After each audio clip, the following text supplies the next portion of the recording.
ভারতে পালানোর সময় চট্টগ্রামের শীর্ষ সন্ত্রাসী ডেভিড ইমন সহ 4 জনকে গ্রেফতার করেছে যশোর পুলিশ। বুধবার ভোররাতে শহরের ঝুমঝুমপুর এলাকা থেকে তাদের গ্রেফতার করে যশোর পুলিশ। সকাল 10টায় তাদের চট্টগ্রাম পুলিশের হাতে তুলে দেওয়া হয়। দুপুরে পুলিশ সুপার সৈয়দ রফিকুল ইসলাম বিষয়টি নিশ্চিত করেন। গ্রেফতার অন্যরা হলেন ডেভিড ইমনের সহযোগী মোহাম্মদ শামীম, মোহাম্মদ সাফায়েত হোসেন ও আলভি ইসলাম আলিফ। পুলিশ জানায়, গোয়েন্দা তথ্যের ভিত্তিতে যশোর ডিবি পুলিশ ও কোতোয়ালি থানা পুলিশের টিম ঢাকা যশোর মহাসড়কের ঝুমঝুমপুর এলাকায় অবস্থান নেয়। সেখানে চেকপোস্ট বসিয়ে 3 সঙ্গী সহ ডেভিড ইমনকে গ্রেফতার করা হয়।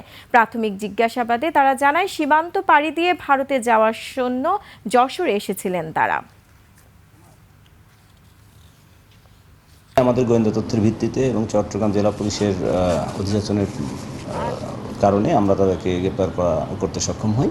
তাদের সঙ্গে প্রাথমিকভাবে কথা বলে আমরা যেটা জানতে পেরেছি যে তারা এই পথ দিয়ে ইন্ডিয়াতে যাবার একটা চেষ্টা করেছিল। পরবর্তীতে আমরা চট্টগ্রাম জেলা পুলিশের অফিসারদের কাছে তাদেরকে হস্তান্তর করেছি।